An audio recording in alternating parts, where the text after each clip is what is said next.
Muito bem, senhoras e senhores. Tudo bom com vocês? Eu sou Antônio José e esse é mais um episódio do AJ. A você que está chegando agora, se inscreve no canal, acompanha a gente.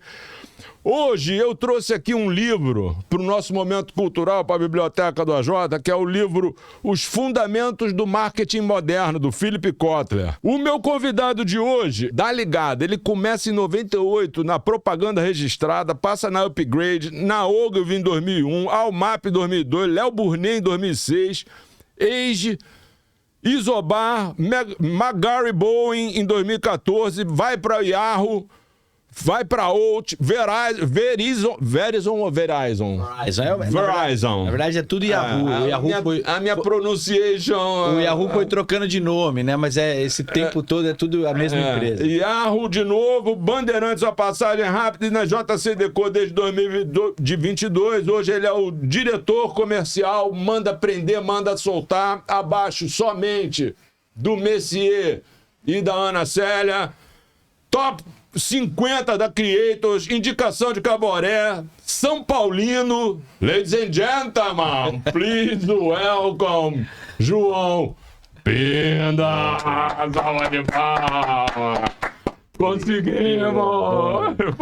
Prazer estar aqui com vocês, cara. Consegui. Uma agenda lotada, mas eu te falei, próxima vez que eu for pro Rio de Janeiro, a gente vai fazer esse bate-papo legal aqui. Cara, irmãozão, primeiramente, obrigado por estar vindo aí, trocar ideia com a gente, dedicar um pouco do teu tempo no For Free aqui pra essa galera. Não, pô. Você sabe que tem 40% aqui de jovem aí, de 18 a 34 legal, anos, acompanha a gente. Legal. E o nosso legado é esse, cara, é o conhecimento que vocês trazem aqui para deixar aqui para essa galera. E até os com mais idades também. A gente tem um público bem variado aqui, os 65 mais também batendo 20%. Que legal. Que é uma galera que botou na cabeça, uma galera que, independente de ter chegado no terceiro terço, é uma galera que botou na cabeça que tem que continuar aprendendo, que a cabeça não pode parar, tem que continuar. Eu te agradeço muito tu tá aí. Tô bem, vamos lá, tô aberto aqui. Eu acho que a ideia é fazer um bate-papo mesmo. É muito bacana a gente conseguir levar esse tipo de conteúdo pro mercado, né? Pros jovens, independente da idade. Eu acho que tem muita coisa acontecendo. O meio Out of Home tá acho que no seu melhor tempo, né? Na melhor época, com muita coisa diferente, muita coisa bacana, muita inovação, muita tecnologia. E vamos ver o que a gente pode falar aqui hoje. E a JC tem um embarcado lá na plataforma de vocês lá. Muita tecnologia, né?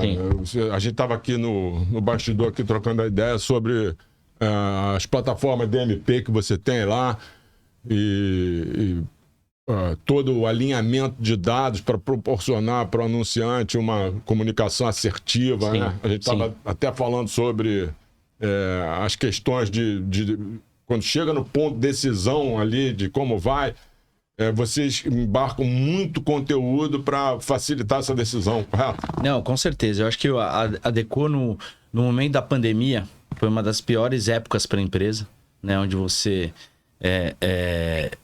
mandava as pessoas ficar em casa, por tudo que nós vivemos, né? Toda aquela tragédia. E a Decaux, nesse tempo, ela usou para se aprimorar e para desenvolver inúmeras plataformas tecnológicas que até então antes nós não tínhamos, né? E ela fez o shift completamente. Hoje é uma empresa de tecnologia. A gente deixou de vender tela, deixou de vender circuito para vender audiência, para vender comportamento, né? Porque a gente acredita muito na questão da eficiência, na relevância, de você não estar num formato só por estar, porque você tem que estar naquele formato porque o seu público está passando por ali. E eu acho que é isso que e os clientes também evoluíram muito, as agências, de novo, as empresas de tecnologia trouxeram essa acuracidade para o meio e a Decaux acompanhou esse fluxo, né? Então hoje a gente tem uma DMP própria, a gente tem uma DSP própria, e uma SSP própria. E uma SSP própria, além de todo o nosso arsenal de inventário Brasil e mundo. Hoje a Decaux é a maior empresa de OH do mundo.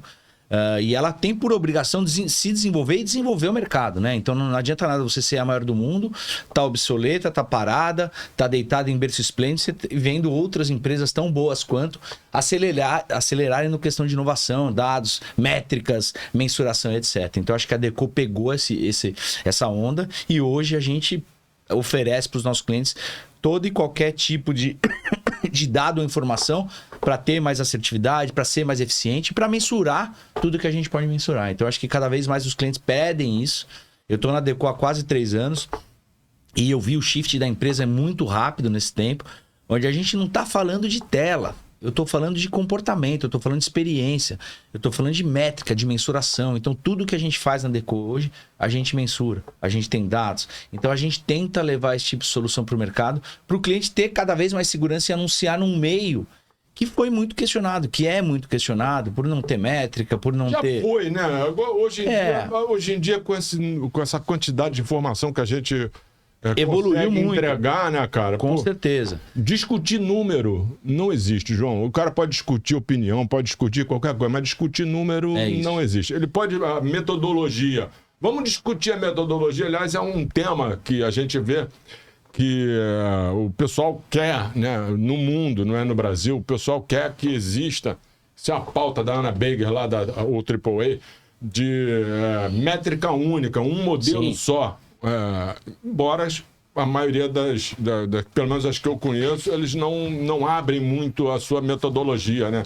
A Eletromídia fez agora, abriu a metodologia dele. Não sei se você tem a tua metodologia. Na verdade, a Adecco participa do mapa OH Live, que a gente tenta que ele seja a métrica oficial do mercado. Clear está conosco, tem outras empresas conosco, tem algumas agências já conosco, alguns clientes conosco, que a ideia é que o mercado tenha uma única métrica. Isso. Né? Então, a Eletromídia não faz parte, por escolha dela, mas o ideal é que todas as empresas façam parte para que a gente, de novo, o cliente precisa ter segurança no investimento que ele está fazendo. E cada vez mais que a gente tenha uma única métrica, isso facilita para todo mundo. A TV tem a sua métrica, o digital tem a sua métrica, o social tem a sua métrica. E eu acho que aí cabe, as empresas e os clientes, eles se provocarem e eles construírem o seu próprio a sua própria métrica, o seu próprio histórico. Né? Então hoje a gente já tem alguns clientes dentro da Adecco, onde a métrica que nós medíamos, mensurávamos 2 anos atrás, já foi. Agora a gente está medindo outro tipo de métrica. Né? Então, Era isso que eu ia falar, que a pluralidade de métricas, né? Se você apresentar a metodologia, o que você está abordando na tua metodologia, é válido ter mais de uma métrica, né? Que você vai ter abordagem diferente, né? Uma coisa é a métrica do meio, né? Que ela precisa ser única para a gente ser baseado e ter segurança que você está comprando exatamente aquilo em todos os players, né? A outra coisa é a métrica que depois disso você vai querer mensurar para o seu cliente, né? Então hoje a gente consegue medir qualquer estudo de marca, lift de marca, brand awareness, ou seja, o que for o seu objetivo. Cara, você foi bom tu tocar. Vai falando aí, Tiquinho, eu mandei um gráfico agora para você aí. Toca aqui na tela que a gente vai bater um negócio aqui, cara, que é uma coisa que fica na minha cabeça igual um martelo. Hoje a gente... Tá aí, ó. KPIs e métricas de planejamento de marca. Tem muita... Aqui é muita métrica de digital. Então, né? mas vamos... Mas que, obviamente, a gente traz para o OH. Então, assim... mas vamos lá. Métrica de performance é a primeira. Aí você tem lá o ROAS, CAC, receita, métrica de apoio. Métrica de aquisição, tráfego, quantidade de lead, taxa de conversão, métrica de engajamento, métrica de retenção, métrica de SEO. E aí, lá no fundo da panela, você tem métrica de marca.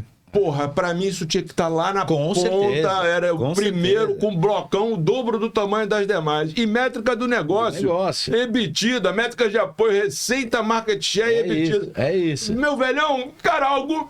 Por que inverteram as coisas, cara? As importâncias. Precisa ver quem construiu esse quadro aí, né? Isso aí é do Diego Ivo. Tem um viés aí. Mas, aí, de novo, eu acho que tem muita métrica interessante aqui.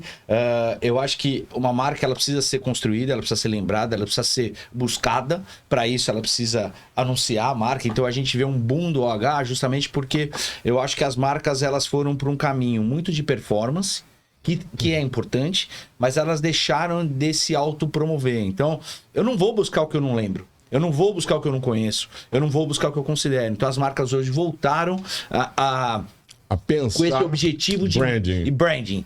awareness, eu preciso construir isso. Né? Do outro lado, tem métrica de negócio. Então, hoje, eu consigo mensurar impacto do negócio depois de uma campanha feita na Deco.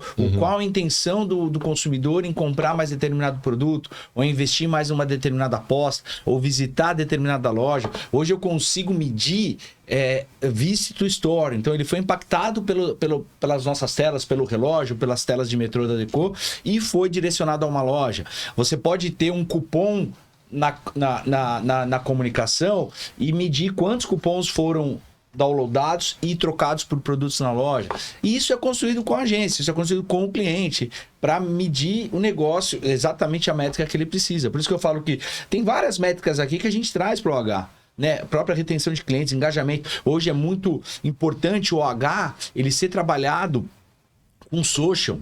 Você vê os nossos relógios maravilhosos em Paulista, em Faria Lima, ou as nossas ativações dentro do metrô, experiências de marca com Unilever, com Paramount, com Ambev, onde se conecta influenciadores para que esses influenciadores reverberem ainda mais o que está sendo feito. E através de quê? De experiência, de um contato, que é o que a gente está falando no livro, né? Você realmente dialogar com o teu consumidor. Com certeza. Mas assim, a questão dessa inversão de valores, né?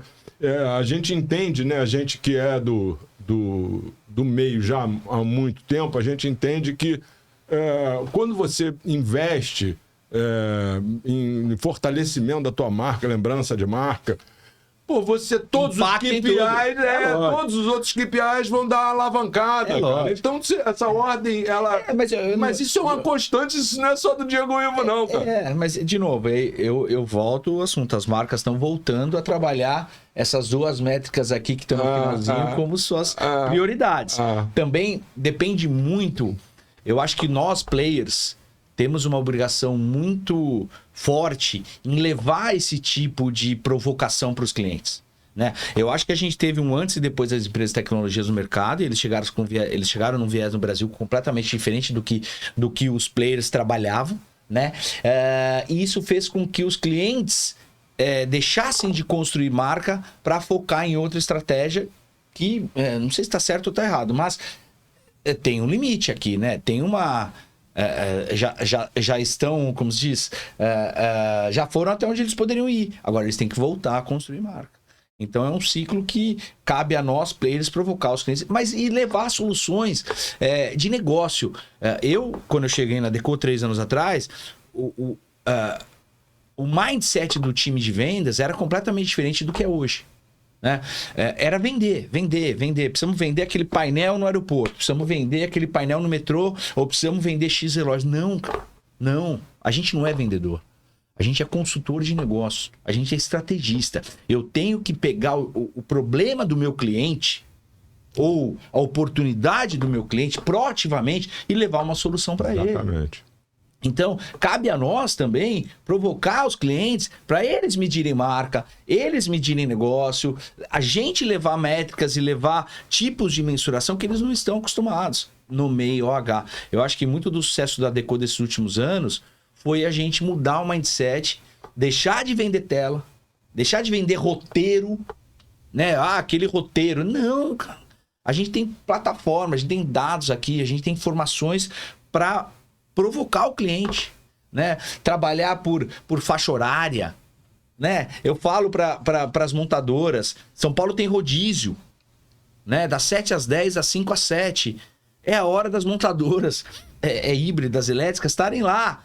Se você tivesse um determinado carro elétrico, você não precisava se preocupar com o rodízio. Sabe? O contexto da mensagem. Total. E o que acontece? A gente volta para... Que é o que eu acho, né? Que o marketing vai caminhar para esses 4 Cs do Kotler, com o primeiro C sendo o mais importante, que é o cliente. Quem é o cliente? É o anunciante. É o consumidor. No nosso universo, para o cliente é o consumidor, mas para nós é o cliente. É a necessidade do anunciante. O cara tem que se comunicar e tem que ter um posicionamento real, atrair o consumidor de uma forma empática, de uma forma querida, ser amigável, né, o posicionamento dele, né, dentro do cenário da concorrência. E eu queria te endereçar uma pergunta. A View é uma SSP de vocês exclusiva. Isso. E por quê? Que essa é a pergunta que um monte de gente aqui vai querer fazer. Por que cara, eu não vou conectar minhas peças lá, logar minhas peças lá? Não, é assim. Vamos lá, Vamos lá. São algumas estratégias que a empresa traçou para esse ecossistema de programática, né? Pensa que a Decom é uma empresa que completou 60 anos ano passado. Exatamente. 64, né? Ela começa com... Em 1964. Jean-Claude, em Lyon. Em Lyon? Lyon. Não era Paris, não? Não, Lyon. Tá vendo? A história... A história é interessante. Ele trabalhava numa... O pai dele tinha uma alfaiataria. E ele queria anunciar... a alfaiataria do pai. Ele começou... colar lambi-lambi pela cidade e deu muito certo, gerou tráfego. Drive-thru store para a sapataria do pai e foi um sucesso. Só que o pai não queria que ele fizesse isso, queria que ele voltasse a trabalhar com o pai, etc. Pum. E o propósito da Decor foi sempre pensando em serviço para a cidade e, obviamente, a publicidade ela manteria esse tipo de conteúdo, serviço para a população, né? Então, ela veio se desenvolvendo ao longo do tempo, veio se inovando, como eu falei, na época da pandemia. E o View é uma estratégia. O View, ele é uma SSP exclusiva da Decor, mas eu tenho a minha DSP, chamada Displace, o qual você pode, se você tiver inventário digital, você pode plugar o seu inventário digital e a gente pode te vender o mundo inteiro. Então, hoje, se você quiser fazer uma estratégia global... Mas eu tenho que conectar numa SSP outra, numa Hardstack? Pode conectar e aí... Não, mas eu preciso para conectar no teu DSP? Na DSP, sim. Entendeu? Então, são estratégias. Eu acho que a gente... isso vem numa toada boa, vem num crescimento bacana. A programática eu acho que vai dominar o nosso negócio rapidamente. O digital. Dominar, tu acha? Eu acho que vai. Cara, eu trabalho com mídia há um bom tempo, como você citou aí. Eu vi chegando a programática no digital, todo mundo, esquece, não, a gente compra portal, a gente compra site. Quando chegaram dados, quando chegou eficiência, quando chegou rentabilidade, quando chegou mensuração, a programática, a DV 360, né, que antigamente era... não era esse nome, DBM, que era a programática do Google, ela catequizou o mercado brasileiro. Por isso que eles têm essa dominância. E é uma bela de uma ferramenta. Então, o Google hoje, ele é meu concorrente em DSP. Ele é meu parceiro porque ele vende meu inventário e ele também é meu cliente, né? Então, eu acho que a questão do View é muito mais uma questão estratégica e a gente vai acompanhando o mercado e ver como a gente vai trabalhar. Eu vou te dar uma encurraladinha. Não sei se vai ser difícil para você responder. Vamos lá. Vou até tomar uma água aqui. Jean Charles esteve aqui no ano passado, esteve aqui com o prefeito aqui do Rio. Certo. E trocou a ideia lá e voltou. E aí, em seguida, houve a concorrência aqui no Rio. O que aconteceu na concorrência? Você me disse que está muito satisfeito com o resultado. Mas me pareceu assim, isso é só impressão, né? Não é uma ideia formada, é só uma impressão. Que aquela martelada lá da Ana tava martelada assim, eu queria mais e, levei, não fui mais. Aí assim, foi 420, 30 milhões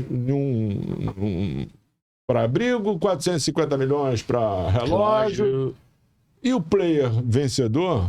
com um número estratosférico. Eu não sei se chega um momento em que você fala assim, o próprio Jean fala, mano, eu só vou até aqui, daqui para frente eu não vou. Conta pra gente o que aconteceu.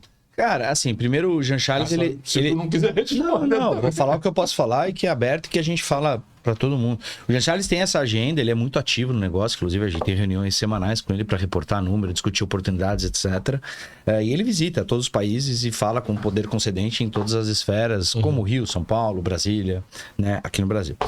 E o resultado dessa concorrência, veja, hoje a gente tem os nossos ativos, principalmente Barra, Recreio e Jacarepaguá, Zona Norte, Zona Oeste. E abriu-se a possibilidade de a gente ir para a Zona Sul, que era um desejo muito grande da Decor estar na Zona Sul. E as bikes poderiam ser uma oportunidade. E aí, cara, são contas, né? Até onde você pode ir. A Decor, o que eu posso dizer? A Decor é uma empresa muito responsável. É uma empresa que a gente não quer dominar o Brasil por dominar. A gente quer ter os melhores produtos nas melhores localizações e as melhores soluções para os nossos clientes. De repente, naquele momento, não fazia sentido ir mais à frente. Mas a gente está muito feliz porque o ativo a gente vai poder ter 300 telas digitais. Todas elas ainda tem que instalar mais 300, né? A gente tem a possibilidade de instalar mais algumas. A Tembice é do concorrente? A Tembice é uma empresa... É uma empresa 100% apartada. Ela tem o formato de remuneração dela 100% baseado no negócio da bicicleta. Sim. E o nosso vai ser baseado na tela. E eu quero sim trabalhar integrado com eles para a gente levar oportunidades em conjunto para os clientes, né? Atrelado a quanto a pessoa pedalou, quanto ela pode ter no determinado produto XYZ, etc. Então, eu acho que é só um exemplo. Imagina quantos processos de concorrência a Deco, estando presente em mais de 80 países, participa mensalmente, anualmente, em todos os países. Então, eu falei para você, eu sou acionista da empresa que foi a vencedora uma parte do certame lá. E esse gap me chamou muita atenção porque, como acionista, eu tinha uma distância muito grande. Eu fiquei assim, para o acionista isso não é muito agradável ter comprado a outorga por um valor muito maior do que o segundo lugar, né? Sim. Talvez se o cara tivesse ido mais ali. Aí a segunda pergunta elencada nisso aí, depois a gente sai desse assunto. Você acha que na arena competitiva esse player é um player leal? Vocês têm relacionamento? Como é que é isso? Muito bom relacionamento. Cara, sou amigo pessoal de várias pessoas que hoje são do time da Eletromídia. Duas delas já foram do meu time no Yahoo.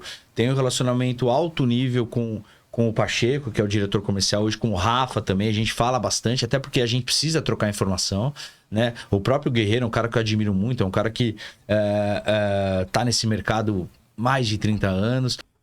Existe a possibilidade, ou até por outro lado, assim, valeria a pena o investimento em imobiliário urbano, em imobiliário urbano de maneira geral, numa cidade pequena, vamos dizer, 200 mil habitantes? Tu acha que valeria o investimento, valeria a pena do ponto de vista publicitário? Tem apelo publicitário, mas conseguiria ser uma operação válida? Cara, tem, por exemplo, a gente tem Campinas. Sim. Não é fácil ter só Campinas. O meu sonho é ter Campinas, Ribeirão, as cidades mais importantes do interior de São Paulo para eu vender aquilo como uma rede. Tá. Aí depende muito do momento da empresa, né? O quão a empresa quer investir, porque vai ter um investimento alto em CAPEX, em telas, em inovação, tudo que você quiser propor, para, obviamente, você ter um retorno disso. A gente vira e mexe na Deco, a gente recebe demandas de postos de gasolina, de academias, de concessionárias. Ontem mesmo, um CMO de uma grande concessionária falou: Bina, interessa para a Deco estar nas nossas concessionárias? Sempre interessa, mas é toda a questão de um business plan que você monta para ver o quanto tempo você vai ter retorno daquilo. Quando você chegar à conclusão que não vale a pena, manda para mim para eu examinar. Não, veja. De novo, aí depende do tamanho da empresa, né? Eu prefiro, falei aqui no começo, ter poucos e bons contratos. Eu tenho 17 contratos já, cara.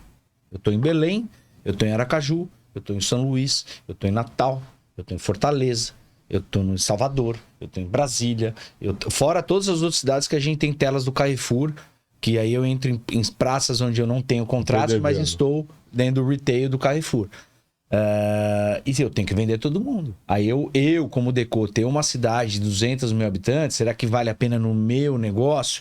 Mas eu sempre acho que vale. Para qualquer outra empresa, entendeu? Sim, isso que ele estava perguntando era exatamente eu acho que vai. Aí você tem que colocar no papel. 200 mil habitantes. Quantas telas eu vou colocar? Quanto custa colocar essas telas? Quanto eu vou poder vender? Vou ter que ter um time comercial focado nisso. Pô, a Deco na França tem cidade com 15 mil habitantes. Sim. Então, uma operação gigantesca para você ir lá e tirar e colocar o cartaz. Tem tudo isso, entendeu? Mas sempre vale. Né? Você tem grandes cidades, Brasil, principalmente São Paulo e Rio, onde os interiores são... Você pega BH, por exemplo, umas cidades bem fortes também, sempre vale. Mas aí dentro da estratégia, né? Por exemplo, Campinas é um desafio pra gente, porque é só Campinas no interior. E Campinas é uma cidade de quase 1,5 milhão de habitantes. Vai bem, o contrato vai bem, mas porque a gente é proativo, a gente chata, vai lá, leva. São Paulo com Campinas, compõe aqui, traz aqui, é desafiador, entendeu?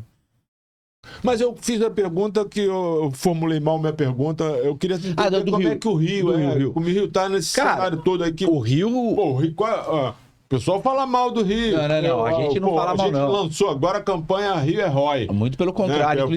Inclusive, se tiver uma campanha do Rio, eu coloco os meus ativos pra gente falar bem do Rio de Janeiro. O Rio é Rói, aqui. vou te mandar. Então pode mandar que a gente veicula pra vocês. Isso foi feito pelo grupo de mídia. Pode falar com a Bianca. Ó, Bianca, tá autorizada a gente veicular a campanha deles aqui. O Rio é importantíssimo pra Deco, cara. A gente investe muito aqui. O nosso galpão gigantesco, o nosso time de operações é muito grande. Não é à toa que eu tenho 10 pessoas no time comercial atendendo esse mercado gigantesco, e a estrutura da Deco aqui atende os clientes do Rio de Janeiro, né? Inclusive hoje eu vou ter algumas boas reuniões aí com clientes do Rio de Janeiro. E o investimento não para, mas ao mesmo tempo é importante a gente ter a conscientização que, como nós, Eletromídia, Clear, e tem outras empresas que atuam aqui no Rio, que a gente precisa também de um apoio para a gente profissionalizar o meio. Né? O meu sonho é ter uma cidade limpa aqui no Rio de Janeiro. Porque eu, como Deco, eu tenho meu contrato, eu pago meu imposto, eu tenho todas as minhas obrigações. Que cidade limpa? Você organizar a cidade. São Paulo hoje é uma cidade organizada, é um case mundial da cidade, é a aceitação da lei de quase 100%, onde organizou-se a cidade e tirou... São Paulo você andava, você tropeçava... Do ponto de vista publicitário. Publicitário, em outdoor. Você tropeçava em outdoor. Surgiam outdoors nos jardins das pessoas. Tu tá na casa do H de grande formato, que é a minha casa, né? Aí, tu manda essa aqui, meu sonho é Cidade Limpa. Assim, regulamentado, independente de qual vai ser o formato. Mas então, vamos tirar esse nome Cidade Limpa, porque esse nome de limpeza não tem porra nenhuma. Tem de projeto político de São Paulo e, ok, foi pra lá. Aqui no Rio, embora as pessoas digam que pensem, o sonho do regulamento, a cidade regulada, a nossa cidade é regulada. Ela não é a bagunça que o pessoal acha que é. Diferente do que estava o estágio, quando culminou lá. Ele já tinha passado pelo projeto Belezura lá da Marta e culminou no projeto com esse nome que eu detesto, que é o nome do prefeito lá, escolheu esse nome. Aqui no Rio, nós acabamos de aprovar um regulamento. As empresas estão em alto nível, as empresas que não são esses principais players. Mas não precisa ser principal player. Eu sei, eu tô falando assim, as empresas como a minha, quando soa assim para opinião pública, a cidade limpa, regulada, uma puta de uma bagunça, eu como administrador de um negócio, né, de um empreendimento comercial, eu sou um Zé Mané, um Zé Nelson, porque eu não sei fazer, eu só faço bagunça, eu preciso de alguém para me regular, para me limpar. Errado, João. Nós todos queremos regular. Nós queremos que haja confrontamento com aquilo que foi proposto pela Câmara e aprovado, sancionado pelo prefeito. 100%. Mas, eu vi o Alexandre falar isso e vi a Ana Célia falar isso. E eu falo, o que eu estou te falando aqui muito abertamente o tempo todo. Cara, olha só. Isso é viagem, cara. Exceto ou você não está entendendo ou há um interesse em que eu não exista. Porque hoje em São Paulo... Hoje em São Paulo, você tem um monte de empena bacana em São Paulo que poderia estar, inclusive, conectada lá na tua DSP, cara. Trazendo negócio, conectando. São opiniões. Eu acho que não. Eu acho que São Paulo... A gente limpou São Paulo do que era. Era uma bagunça aquilo. E eu, como publicitário, eu comprador de mídia, era uma bagunça, era uma máfia, era... Mas era. Então regulou. João, não é mais. Regulou. Mas não é mais. Isso. Continua lá aquelas empenas com aqueles grafites horrorosos. Não, lá, mas aí é que... já não chegou a hora de... Cara, mano, o player aqui é outro modelo, cara. O cara tá profissional. Infelizmente, a gente mora num país onde você abre uma porta para tentar regularizar alguma coisa e tem muita coisa errada que entra junto. Então, acho que São Paulo conseguiu setar um limite de uma qualidade para os anunciantes, Porra, negativo, João. Ele conseguiu. Ele conseguiu assim, ó. Eu sou ineficiente. Não, vamos lá. Ó, eu sou ineficiente para regular e para fiscalizar. Então eu acabo com essa porra. Quem perde é o anunciante. Vamos cara, lá, que vamos não tem como. Não, eu nem quero entrar nessa discussão. Mas voltando porque você falou do Rio. Eu acho que o Rio, tendo uma regulamentação onde todas as empresas elas estejam pagando o que todo mundo paga, eu acho super válido. Independente se o player é A, B, C ou D. Todo mundo é quem? Ué, a gente determina os formatos oficiais da cidade, onde tem os players que estão inscritos para vender aqueles formatos. Eu pago taxa para a prefeitura. Ótimo, então você está dentro desse O mobiliário não paga. Bom, de novo. Olha só, e a última pergunta para a gente finalizar aqui, que é o seguinte. Não é uma pergunta, é uma ideia. Por que não ter cobertura verde nos abrigos? Já foi pensado. A gente avalia. Difícil. É difícil, tem muita questão do vandalismo. Em São Paulo, Rio, Brasília, a gente tem muito casos de roubos de fios, de cabos, de cobre. Imagina você colocar as coberturas, mas tem projetos para clientes, etc. A gente está pensando bastante nisso aí também. Uma cidade quente como Salvador, Rio de Janeiro, assim. Salvador a gente não tem abrigo, mas aqui Rio de Janeiro, próprio São Paulo, Rio de Janeiro. Ali a parte do Nordeste. Não, Rio, São Paulo, Brasília já daria para a gente fazer belos projetos disso, mas também tem a questão de investimento, tem a questão de vandalismo, que é o que mais nos preocupa. Vocês não acreditam, vira e mexe, a gente tem os nossos ativos estão desligados porque roubaram cobre, roubaram fio, roubaram vidro, tiro no vidro, pedra no vidro, aí rouba o cartaz, enfim. Mas é uma série de coisas, situações que a gente tem que passíveis de acontecer, né? Ô, João, olha aqui. Quando a gente vai chegando nos finalmente, a gente pede ao nosso convidado para deixar uma frase que a gente chama de frase da posteridade. Tá. Aí eu queria que tu fizesse uma frase que eu vou botar a sua frase e a sua foto num painel nosso de LED aqui na Avenida das Américas. Tá. Com taxa paga, legalizado. Boa, não, vou te mandar isso, com certeza. Vou te mandar um check fotográfico, aí você faz uma frase, capricha aqui para a audiência. Uma frase, uma posteridade, lembrando para você que a gente tem uma garotada, uma juventude lá, 18 a 34 anos, grande. Uma coisa assim de positivo, de acreditar que as coisas vão fluir para o caminho certo. Cara, eu falo muito para minhas filhas, eu trato elas muito como se eu trato os meus clientes no dia a dia, né? Que é tentar convencê-las, tentar trazer oportunidades para elas, muitas vezes discussões sadias de caminhos optados por direções diferentes, mas é acreditar sempre, é ter um propósito, ser proativo, ser indignado para o bem, ser curioso, aprender sempre, não desanimar, ser resiliente. Eu acho que só assim a gente consegue vencer todas essas etapas da vida, seja no âmbito pessoal ou profissional. Então, eu acredito muito nisso, e principalmente para quem está começando, não é uma... É uma profissão maravilhosa, é uma profissão que você mexe com o consumidor, você mexe com índices econômicos, você mexe com produtos, você engaja as pessoas, você tem provocações, você cria campanhas incríveis. Então podem ir nessa toada aí que vocês serão muito felizes.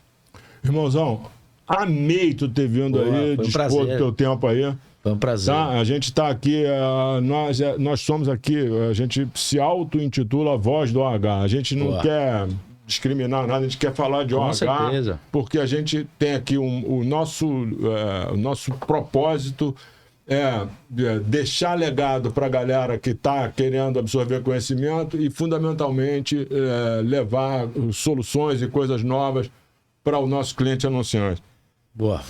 Se que você gostou desse episódio, você já sabe que você já vai sentar o dedo no like. Você que não está inscrito no canal, se inscreve no canal. Nós tivemos aqui a presença excelente aqui do São Paulino de Quatro Costados, João Binda. Senhoras e senhores, a salva de palmas pro meu amigo. Muito bom. Obrigado aí, galera. Obrigado pelo tempo de vocês, as perguntas. E vamos desenvolver esse meio juntos aí.